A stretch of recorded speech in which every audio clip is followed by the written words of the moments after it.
وسلم تسليما كثيرا كثيرا.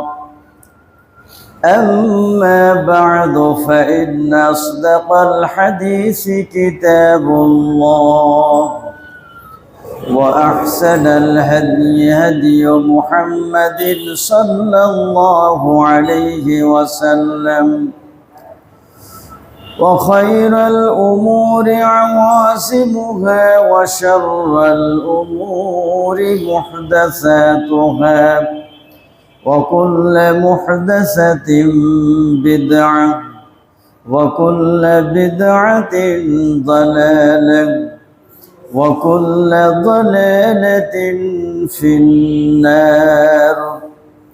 فقد قال الله تعالى وتبارك في كلامه المجيد: فإذا قرأت القرآن فاستعذ بالله من الشيطان الرجيم. فأعوذ بالله السميع العليم بوجهه الكريم من الشيطان الرجيم. بسم الله الرحمن الرحيم. قاف والقرآن المجيد، بل عجبوا أن جاءهم منذر منهم فقال الكافرون هذا شيء عجيب، أإذا متنا وكنا ترابا ذلك رجع بعيد. قد علمنا ما تنقص الأرض منهم، وعندنا كتاب حفيظ. بل كذبوا بالحق لما جاءهم، فهم في أمر مريج. أفلم ينظروا إلى السماء فوقهم كيف بنيناها وزيناها وما لها من فروج. والأرض مددناها وألقينا فيها رواسي وأنبتنا فيها من كل زوج بهيج، تبصرة وذكرى لكل عبد منيب. ونزلنا من السماء ماء مباركا فأنبتنا به جنات وحب الحصيد، والنخل باسقات لها طلع نضيد رزقا للعباد. وأحيينا به بلدة ميتا كذلك الخروج. كذبت قبلهم قوم نوح وأصحاب الرس وثمود وعاد وفرعون وإخوان لوط وأصحاب الأيكة وقوم تبع، كل كذب الرسل فحق وعيد. أفعينا بالخلق الأول، بل هم في لبس من خلق جديد. أما بعد، فقد قال الله تعالى في كلامه المجيد: وعد الله الذين آمنوا منكم وعملوا الصالحات ليستخلفنهم في الأرض كما استخلف الذين من قبلهم وليمكنن لهم دينهم الذي ارتضى لهم وليبدلنهم من بعد خوفهم أمنا يعبدونني لا يشركون بي شيئا ومن كفر بعد ذلك فأولئك هم الفاسقون وأقيموا الصلاة وآتوا الزكاة وأطيعوا الرسول لعلكم ترحمون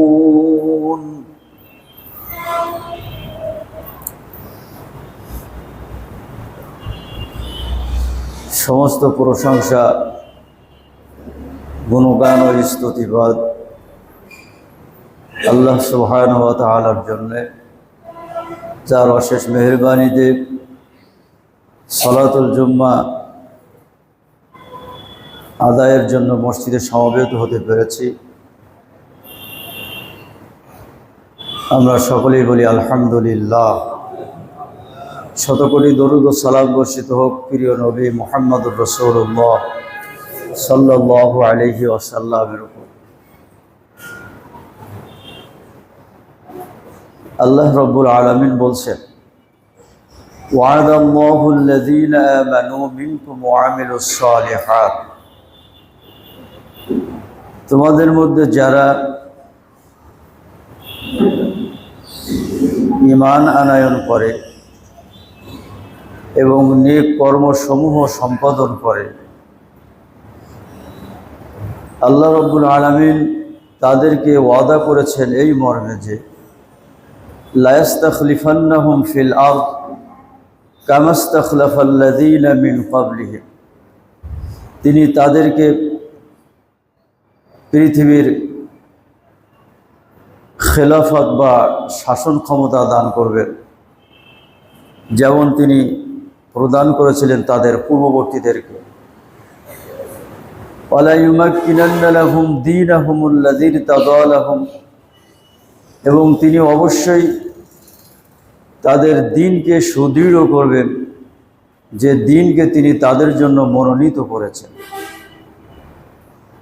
ওয়ালা ইউবাদদিলান্নাহুম মিন বা'দি খাউফিহিম আমনা, এবং তিনি অবশ্যই তাদেরকে ভীতির বদলে নিরাপত্তা দান করবেন।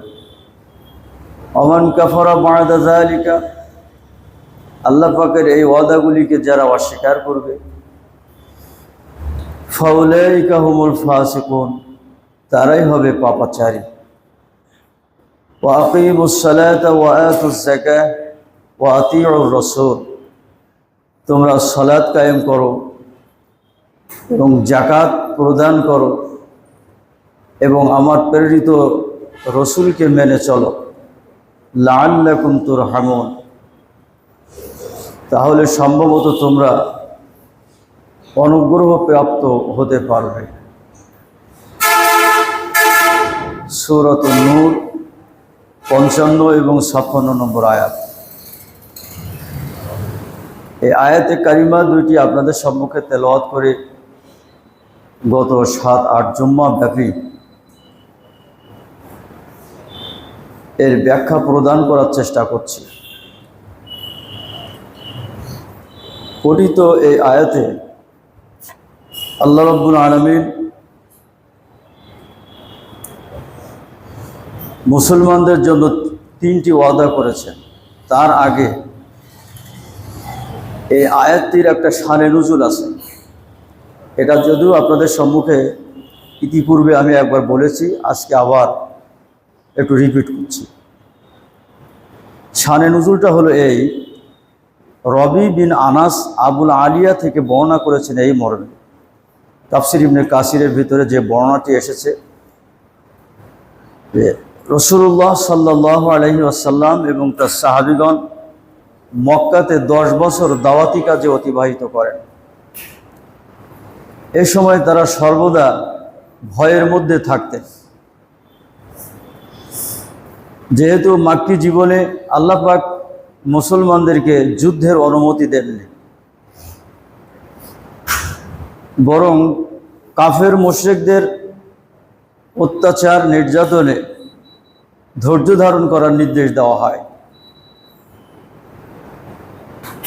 অতঃপর আল্লাহ পাকের নির্দেশে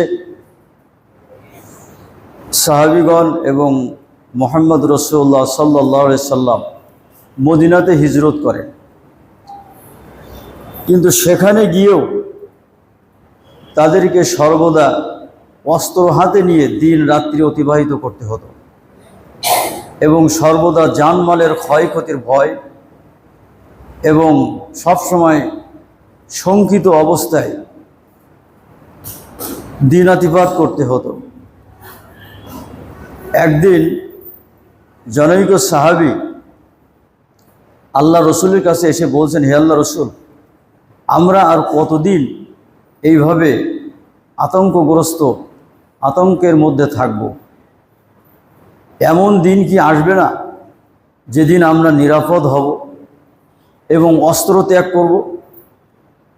তখন সূরা নূরের এই 55 নম্বর আয়াতটি নাজিল হয়,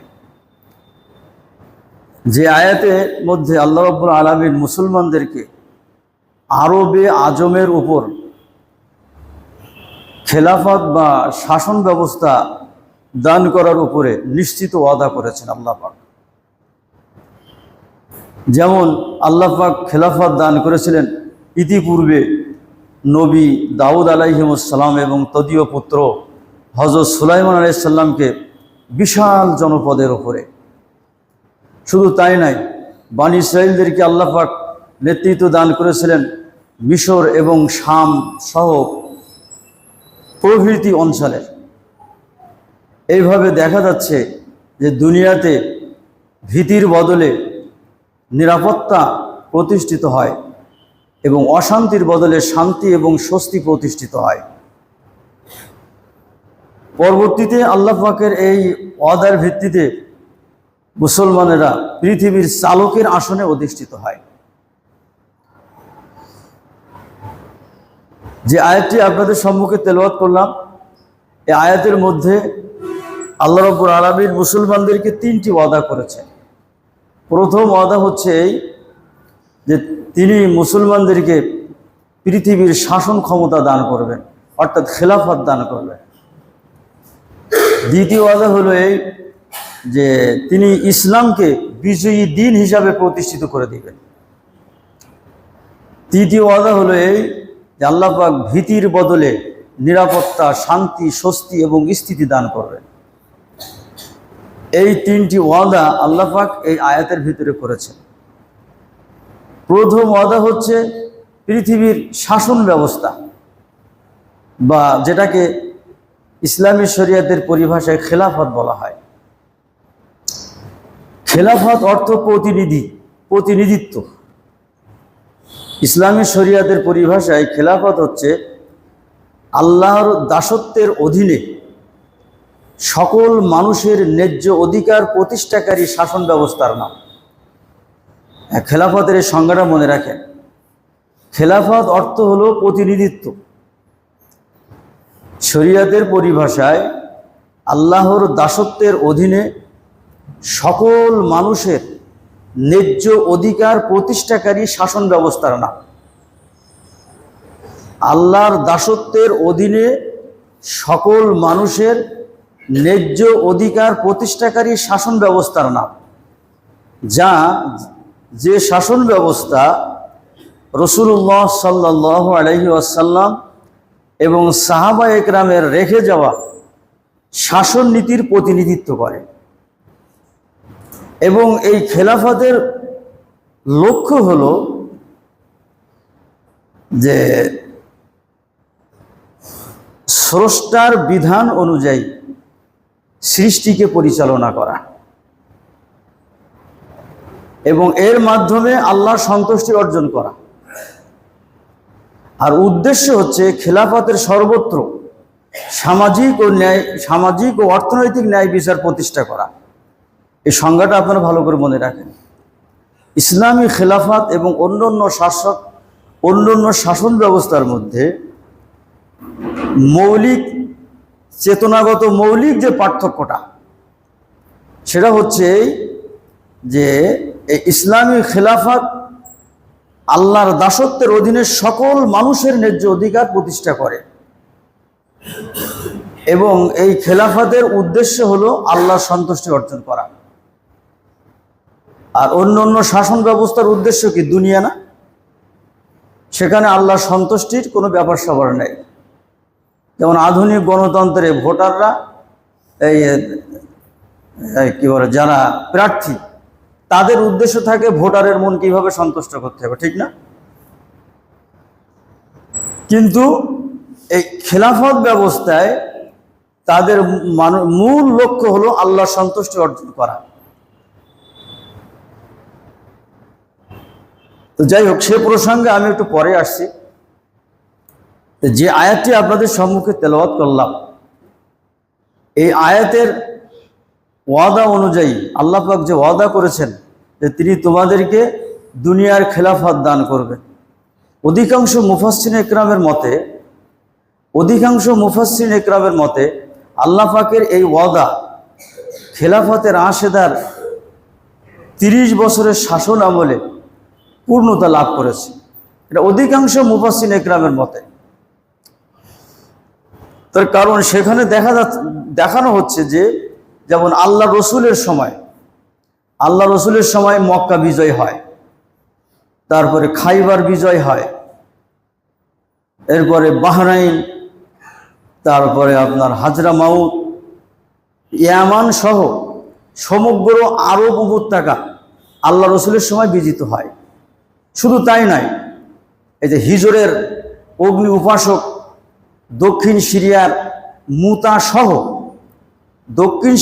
মুতা সহ কতিপয় খ্রিস্টান অঞ্চল থেকে আল্লাহ রসুল জিজিয়া কর আদায় করেন। এছাড়াও যে রোম সম্রাট হেরাক্লিয়াস এবং মিশর ও আলেকজান্দ্রিয়ার সম্রাট মুকাউকিস,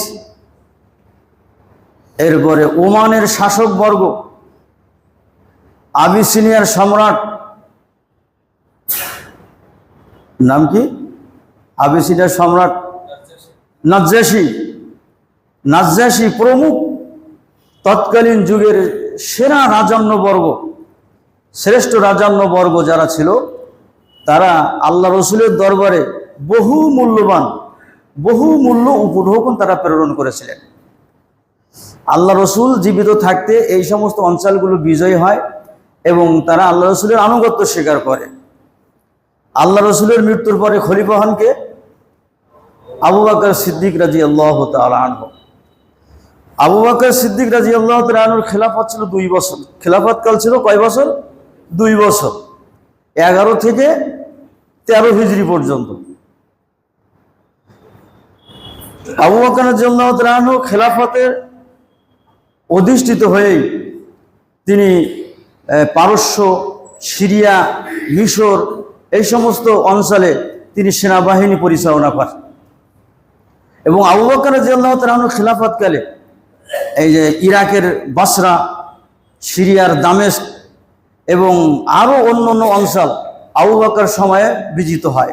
বিশেষ করে বসরা এবং দামেস্ক পুরো বিজিত হয় এবং অন্য দেশেরও কিছু কিছু অঞ্চলে ইসলামী খেলাফত প্রসারিত হয়। 2 বছর খেলাফত চালানোর পরে আবু বকর রাদিয়াল্লাহু তাআলা আনহু ইন্তেকাল করলেন। এরপরে খলিফা হলেন কে? ওমর রাদিয়াল্লাহু তাআলা আনহু। ওমর রাদিয়াল্লাহু তাআলা আনহু খলিফা ছিলেন কত বছর? কিরা বলতে পারবেন? 10 বছর। কয় বছর ছিলেন? 10 বছর খলিফা ছিলেন। আপনার 13 থেকে 23 হিজরি পর্যন্ত।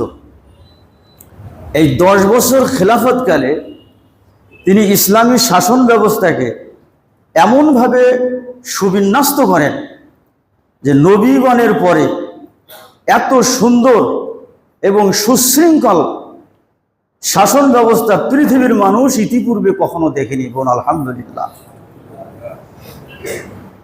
সিরিয়া এবং ইরাক পুরোপুরি হযরত ওমর রাদিয়াল্লাহু তাআলা আনহুর সময় বিজিত হয়। এছাড়া সমগ্র মিশর এবং পারস্যের অধিকাংশ এলাকা ওমর রাদিয়াল্লাহু তাআলা আনহুর করতলগত হয়। সেই যুগের পরাশক্তি ছিল 2টা। কয়টা বলেন? সে যুগের পরাশক্তি ছিল দুইটা। আজকে যেমন বিশ্বের পরাশক্তি দুইটা, আমেরিকা এবং রাশিয়া, সে যুগের পরাশক্তি ছিল এরকম দুইটা, রোম এবং পারস্য। ওমর রাদিয়াল্লাহু তাআলা আনহুর শাসন আমলে রোম সম্রাট কাইসার এবং পারস্য সম্রাট কেসরা এর সাম্রাজ্য পুরোপুরি বিলুপ্ত হয় এবং মুসলমানদের পদানত হয়। শুধু তাই না, এই যে সিরিয়া, তারপরে জর্দান, প্যালেস্টাইন এবং মিশরের বিস্তীর্ণ ভূভাগ নিয়ে গঠিত বাইজান্টাইন বা রোমান সাম্রাজ্য ওমর রাদিয়াল্লাহু তাআলা আনহুর সময় মুসলমানেরা সব দখল করে নেয়। এবং আপনার আলজেরিয়া, ফিলিস্তিন, আর্মেনিয়া, সাইলিসিয়া, আফ্রিকার বার্কা, ত্রিপলি সহ আরও অনেক অঞ্চলে ইসলামী খেলাফত প্রসারিত হয়। বলেন না, বলা হয় না ওমর রাদিয়াল্লাহু তাআলা আনহু ওয়ার্দুজাহানের খলিফা ছিলেন, বলা হয় না? এইভাবে তিনি পৃথিবীর অর্ধেক ওমর রাদিয়াল্লাহু তাআলার সময়ে বিজয়ী হয়। ওমর রাদিয়াল্লাহু তাআলা আনহু 10 বছর খেলাফত চালানোর পরে তিনি শহীদ হয়ে যান। তারপরে খলিফা হন কে? হযরত ওমর রাদিয়াল্লাহু হযরত ওসমান রাদিয়াল্লাহু তাআলা আনহু। তিনি খেলাফত চালান কত বছর বলতে পারবেন কেউ? 13 বছর। এগুলো মুখস্থ করে রাখো। 13 বছর বলছি, 12 বছর। তিনি 12 বছর খেলাফত চালান, অর্থাৎ 23 থেকে 35 হিজরি পর্যন্ত। ওসমান রাদিয়াল্লাহু তাআলা আনহু 12 বছর খেলাফতকালে ইসলামী সাম্রাজ্য বা ইসলামী খেলাফতের পরিধি আরও অনেক প্রসারিত হয়। মুসলিম সেনাবাহিনী একদিকে যেমন কিরমান, মাকরান, সিজিস্তান, হেরাত, কাবুল, গজনি প্রভৃতি অঞ্চল দখল করে,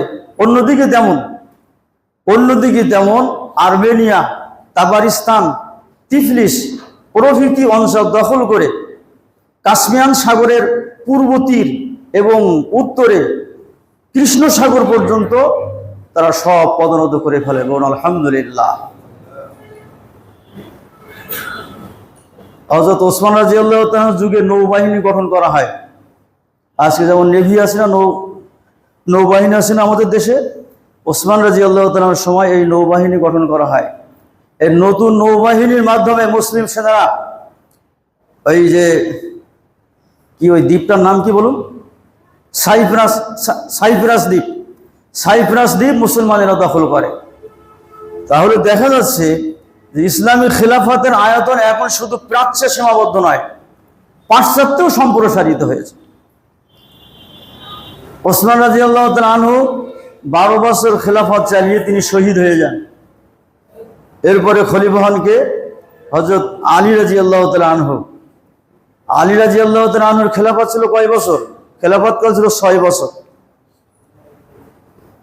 35 থেকে 40 হিজরি পর্যন্ত। এই 6 বছরে অবশ্য মুসলমানেরা কোনো দেশ বা অঞ্চল জয় করেনি। তার কারণ হচ্ছে এই 6 বছরই অতিবাহিত হয়েছে গৃহযুদ্ধে।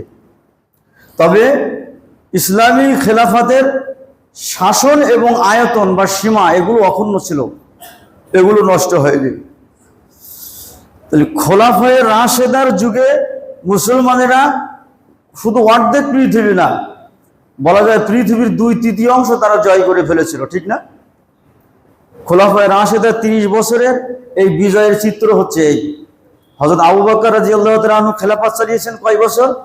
2 বছর। হযরত ওমর রাদিয়াল্লাহু তাআলা আনহু 10 বছর। কয় বছর হলো? 12 বছর। হযরত ওসমান রাদিয়াল্লাহু তাআলা আনহু 12 বছর। কয় বছর হলো? 24 বছর। হযরত আলী রাদিয়াল্লাহু তাআলা আনহু 6 বছর। 30 বছর না? অধিকাংশ মুফাসসির একরাম বলছেন যে আল্লাহ তাআলা মুসলমানদের যে পৃথিবীর শাসন ব্যবস্থা দান করবেন, ক্ষমতা দান করবেন, সেটা আল্লাহ রসুলের পরে খেলাফতে রাশেদার শাসনকালে আল্লাহ পাক এটা পূর্ণতা লাভ করেছেন। কিন্তু এর ব্যাখ্যা আরও আছে। শুধু খেলাফতে রাশেদাই তো শেষ না, তাদের পরে এসছে উমাইয়া খেলাফত যুগ, আব্বাসীয় খেলাফত, তারপরে আরেকটা কি খেলাফত? ওসমানীয় খেলাফত। এ সমস্ত ছিল না।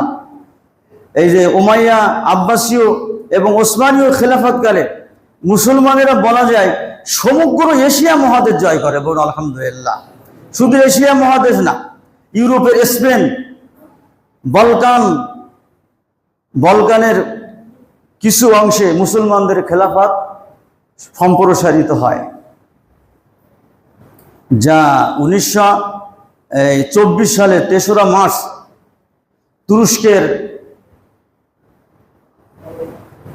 তুরস্কের খলিফা সুলতান দ্বিতীয় আব্দুল মজিদের পতনের মধ্য দিয়ে সেই খেলাফতের পতন ঘটে। তখন ইহুদি নাসারা হচ্ছে মুসলমানদের চরম শত্রু। এই ইহুদি নাসারাদের দেওয়া, মুসলমানদের উপরে চাপিয়ে দেওয়া এই যে গণতন্ত্র, তারপরে জাতীয়তাবাদ, ধর্মনিরপেক্ষতাবাদ, এর ছুরি দিয়ে ওই ইহুদি নাসারারা তাদেরই দোষক মুসলিম নেতাদের হাত দিয়ে এই তুরস্কের খেলাফত সম্পূর্ণ টুকরো টুকরো করে দেয় এবং আউযুবিল্লাহি মিন যালিক। সেখান থেকে অদ্যাবধি 100 বছর পার হয়ে গেছে, মুসলমানেরা আজও জাগেনি, বরং তারা একই ধোঁকাবাজির মধ্যে হাবুডুবু খাচ্ছে। কেমন? এই যে ধর্মনিরপেক্ষতাবাদ, রাষ্ট্রীয় জীবনে ধর্মনিরপেক্ষতাবাদ প্রথমত মানুষকে ইসলামের বন্ধন মুক্ত করে, ইসলাম থেকে সম্পূর্ণ মুক্ত করে দেয়। ধর্মনিরপেক্ষতাবাদের বক্তব্য হচ্ছে যে রাজনীতি, অর্থনীতি ইত্যাদির ক্ষেত্রে ধর্মের কোনো প্রবেশাধিকার থাকবে না। এই যে ধর্মনিরপেক্ষতাবাদের যে সংজ্ঞা আমি গত জুম্মায় আপনাদের সম্মুখে গত কয়েক জুম্মায় আগে পেশ করেছিলাম, ধর্মনিরপেক্ষতাবাদের সংজ্ঞায় বলা হচ্ছে যে any movement in society directed away from other worldliness of life on earth। এখানে বলা হচ্ছে ধর্মনিরপেক্ষতাবাদ এমন একটি সামাজিক আন্দোলন, যে আন্দোলনে যে মানুষকে আখিরাত থেকে মুখ ফিরিয়ে কেবলমাত্র পার্থিব বস্তুর প্রতি দৃষ্টি নিবন্ধ করায়, এইটা হচ্ছে ধর্মনিরপেক্ষতাবাদ। এই সংজ্ঞায় দেখা যাচ্ছে যে ধর্মনিরপেক্ষতাবাদের প্রাণ বা রূহ হলো দুনিয়া, সেখানে ধর্মের কোনো প্রবেশাধিকার থাকবে না। আর এই ধর্মনিরপেক্ষতাবাদ ইসলামী দুনিয়া বা মুসলিম কান্ট্রিগুলোর মধ্যে প্রথম আমদানি হয় ওই তুরস্কে 1924 সালে। ইহুদি নাসারাদের ক্রীড়ানক এই তুরস্কের সেনাপ্রধান মোস্তফা কামাল পাশা আতাতুর্ক বা তুরস্কের জাতির পিতা বলে খ্যাত, এই মোস্তফা কামাল পাশার মাধ্যমে মুসলিম বিশ্বে প্রথম এই তুরস্কে ধর্মনিরপেক্ষতাবাদের আমদানি হয়। যে তুরস্কে 662 বছর ধরে ইসলামী খেলাফত ও 300 ওয়াইজ বা ধর্মীয় বক্তাকে বিভিন্ন মসজিদে নিয়োগ দিল উচ্চ বেতনে, এবং তাদেরকে নির্দেশ দেওয়া হলো যে জুম্মার খুতবায় কোনো ধর্মীয় বক্তব্য চলবে না, সেখানে বক্তব্য দিতে হবে কি এই তুরস্কের কৃষি এবং শিল্প উন্নয়ন কিভাবে হবে সেই প্রসঙ্গে বক্তব্য দিতে হবে, এবং সরকারের কর্মকাণ্ডের বিভিন্ন বিষয়ের ভূয়সী প্রশংসামূলক বক্তব্য রাখতে হবে। কোনো কোরআন হাদিসের বক্তব্য সেখানে চলবে না। যে তুরস্কের দীর্ঘ 662 বছর ধরে হিজরি ক্যালেন্ডার চালু ছিল, সেটাকে বাতিল করে দিল, দিয়ে ওই ব্রিটিশ ক্যালেন্ডার সেখানে চালু করলো। যেখানে শুক্রবারে ছুটির দিন ধার্য ছিল, সেটাকে বাতিল করে সে ছুটির দিন ধার্য করলো রবিবার, এবং তুরস্কের সকল শিক্ষা প্রতিষ্ঠান থেকে সে ধর্মীয় শিক্ষা আস্তে আস্তে বিলুপ্ত করে দিল। এমনকি রাজধানী ইস্তাম্বুলের যে ইস্তাম্বুল বিশ্ববিদ্যালয় ছিল পৃথিবী বিখ্যাত বিশ্ববিদ্যালয়, সে বিশ্ববিদ্যালয় থেকে সে শরিয়া অনুষদ সম্পূর্ণ বন্ধ করে দিল, এবং সে মুসলমানদেরকে ধর্মীয় পোশাক নিষিদ্ধ করে তুর্কি পোশাক নিষিদ্ধ করে পাশ্চাত্য পোশাক পরতে সে বাধ্য করলো। যে তুরস্কের জাতীয় ভাষা ছিল আরবি এবং ফার্সি, এই আরবি এবং ফার্সি ভাষা সে বিলুপ্ত করে দিল, দিয়ে সে ল্যাটিন হরফে তুর্কি ভাষা লিখতে বাধ্য করলো। মুসলিম নারীদের হেজাব নিষিদ্ধ করলো এবং বিদেশ থেকে সুন্দরী নারী এনে, সুন্দরী নর্তকী এনে সারা দেশব্যাপী সে নাচ গানের আসর করলো। সাম্যের নামে, স্বাধীনতার নামে নারী পুরুষকে একাকার করে দিল। শিক্ষা প্রতিষ্ঠান, সিনেমা, থিয়েটার, নাটক সর্বক্ষেত্রে নারী পুরুষের অবাধ মেলামেশার সুযোগ সে করে দিল, অবাধ মেলামেশার সুযোগ করে দিল। এবং সে ইসলামী দুনিয়া থেকে সম্পূর্ণ মুখ ফিরিয়ে নিল, নিয়ে পাশ্চাত্যমুখী হয়ে গেল। সে কি করলো? আল্লাহর কোরআনের তুর্কি ভাষায় বিকৃত অনুবাদ করলো এবং নির্দেশ দিল যে আজ থেকে আজান হবে তুর্কি ভাষায়, আরবি ভাষায় আজান আর হবে না, আরবি আজান আর হবে না। যদিও সে সফল হয়নি। এবং এই দুরাচার বলতো লাইসা লি তুর্কিয়াল জাদিদাতু আনাকাতুল বিদ্দিন, আধুনিক তুরস্কে ধর্মের কোনো প্রবেশাধিকার থাকবে না। তাহলে ধর্ম নিরপেক্ষতাবাদ মানে কি? সকল ধর্মের সমান অধিকার, না ইসলামকে প্রতিহত করা? আপনারা বলুন। তার বক্তব্য থেকে সে কথা বেরিয়ে এসছে যে আধুনিক তুরস্কে ধর্মের কোনো প্রবেশাধিকার থাকবে না। সেই সময়ের পেপারে উল্লেখিত হয়েছিল যে সে একদিন এই মোস্তফা কামাল পাশা সে কোরআনকে ছুঁড়ে ফেলে দিল, দিয়ে বলল যে পুরাকালের এই সমস্ত আইন দিয়ে বর্তমান জাতির উন্নতি সম্ভবপর নয়। এই হলো ধর্মনিরপেক্ষতাবাদ, এই হলো ধর্মনিরপেক্ষতাবাদ। ধর্মনিরপেক্ষতাবাদ মানেই ইসলামকে প্রতিহত করা। আজকের পৃথিবীতে যে সমস্ত কমিউনিস্ট এবং ধর্মনিরপেক্ষ রাষ্ট্র আছে, সে সমস্ত রাষ্ট্রগুলির দিকে আপনারা লক্ষ্য করুন, সেখানে মুসলমানদের স্বাধীনভাবে ধর্ম পালনের কি ওই অধিকার আছে? সেখানে কি অবস্থা সেখানে হচ্ছে? মুসলমানদের গরু কোরবানি করতে, মাইকে আজান দিতে, এমনকি একটার বেশি সন্তান নিতে পারবে না, এই ধরনের আইন সেখানে তৈরি করা হচ্ছে। খোলা অজুহাত দেখিয়ে মুসলমানদের মসজিদগুলিকে গুলিয়ে নেওয়া হচ্ছে, মুসলিম নারী পুরুষদেরকে নির্মমভাবে হত্যা করছে এবং তাদের উপরে অমানসিক নির্যাতন চালাচ্ছে। আপনারা কমিউনিস্ট এবং ধর্মনিরপেক্ষ রাষ্ট্রগুলির দিকে লক্ষ্য করলে এগুলো দেখতে পাবেন। তাদের নগ্ন চেহারা ফুটে আসবে যে ধর্মনিরপেক্ষতাবাদ মানে যারা সকল ধর্মের সমান অধিকার বলে চিল্লাপাল্লা করে, এগুলো মিথ্যা কথা, এগুলো ম্যাকি মাত্র। বরং এর অন্তরালে আছে ইসলামকে প্রতিহত করা, মুসলিমকে ধ্বংস করা, মুসলিম আদর্শকে বিপন্ন করে দেওয়া। এটাই হলো তাদের উদ্দেশ্য, এইটাই হলো তাদের উদ্দেশ্য। ধর্মনিরপেক্ষতাবাদ এবং ইসলাম সম্পূর্ণ বিপরীতমুখী দুইটি দিন, দুইটি আদর্শ। কেমন? আপনাদের সম্মুখে বলি। এই যে ধর্মনিরপেক্ষতাবাদের ভিত্তি হচ্ছে নাস্তিক্যবাদের উপরে। ভালো করে শুনুন, ধর্মনিরপেক্ষতাবাদের ভিত্তি হলো নাস্তিক্যবাদের উপরে। পক্ষান্তরে ইসলামের ভিত্তি কি? তাওহীদ বিশ্বাসের উপরে। সম্পূর্ণ বিপরীত হচ্ছে না? নাস্তিক মানে কি? যারা কোনো ধর্ম, কোনো ইলাহে বিশ্বাস করে না, যাদের কাছে আখিরাত বলে কিছু নেই, যাদের কাছে দ্বীন ধর্ম বলে কিছু নেই, যাদের কাছে উপাস্য বলে কিছু নেই, যাদের কাছে দুনিয়াই সব। অথচ ইসলাম বলছে যে ইসলামের ভিত্তি হচ্ছে তাওহীদ বিশ্বাসের উপরে। যারা ধর্মনিরপেক্ষতাবাদী, তাদের নিকটে ধর্ম হলো মানুষের ব্যক্তিগত বিশ্বাস মাত্র। তাদের দৃষ্টিতে তারা মানুষকে বোঝাচ্ছে যে ধর্ম হলো মানুষের ব্যক্তিগত বিশ্বাস মাত্র। অথচ ইসলাম বলছে ইসলাম একটি পূর্ণাঙ্গ জীবন ব্যবস্থার নাম, শুধুমাত্র ব্যক্তিগত বিশ্বাসের নাম নয়। ইসলাম মানুষের পুরা জীবনটাকে নিয়ন্ত্রণ করে, ঠিক না?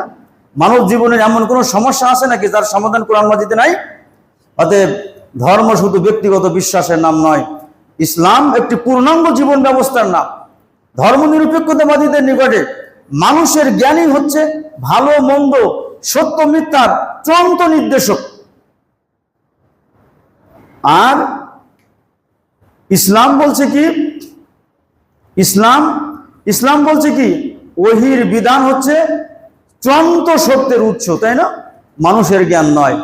মানুষ ভবিষ্যৎকে ভুলে যায়, বর্তমানে সিদ্ধান্ত নিতে ভুল হয়।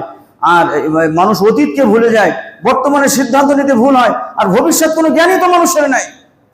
অতএব চূড়ান্ত জ্ঞানের উৎস হচ্ছে, নির্দেশক হচ্ছে আল্লাহর ওহী, যেটা আল্লাহর পক্ষ থেকে আসে। ধর্মনিরপেক্ষতাবাদীদের নিকটে যে মানুষ নিজেই তার নিজের জন্য আইন প্রণেতা হবে, নাউজুবিল্লাহি মিন যালিক। কিন্তু ইসলাম বলছে কি, যে আল্লাহ হলেন মূল আইনদাতা আর মানুষ হলো তার ব্যাখ্যাকারী মাত্র। মানুষ কখনোই তার নিরাপত্তার জন্য সে আইন তৈরি করতে পারে না। সেই জ্ঞান, সেই বুদ্ধি বিবেচনা আল্লাহ পাক মানুষকে দেননি। আল্লাহই হচ্ছেন মানুষের জন্য আইন দাতা। ধর্মনিরপেক্ষতাবাদীদের নিকটে তাদের রাজনীতিক ক্ষেত্রে তাদের লক্ষ্য হচ্ছে কি, গণতান্ত্রিক রাষ্ট্র ব্যবস্থা। আর ইসলামে কি বলছে, ইসলামী হচ্ছে কি ইসলামী খেলাফত ব্যবস্থা। ইসলামের নিকটে তাদের ইসলামের রাজনৈতিক লক্ষ্য কি, ইসলামী খেলাফত ব্যবস্থা। আর তাদের অর্থনৈতিক লক্ষ্য হচ্ছে কি, পুঁজিবাদ। আর ইসলামের অর্থনৈতিক লক্ষ্য কি, অর্থনৈতিক ন্যায় বিচার প্রতিষ্ঠা করা। ধর্মনিরপেক্ষতাবাদীদের অর্থনীতিতে আছে এই যে সুদ, জুয়া, লটারি, এইগুলো এক একটি তাদের আবশ্যিক অনুষঙ্গ। পক্ষান্তরে ইসলামে কি এগুলো জায়েজ? ইসলামে এগুলো সম্পূর্ণ হারাম।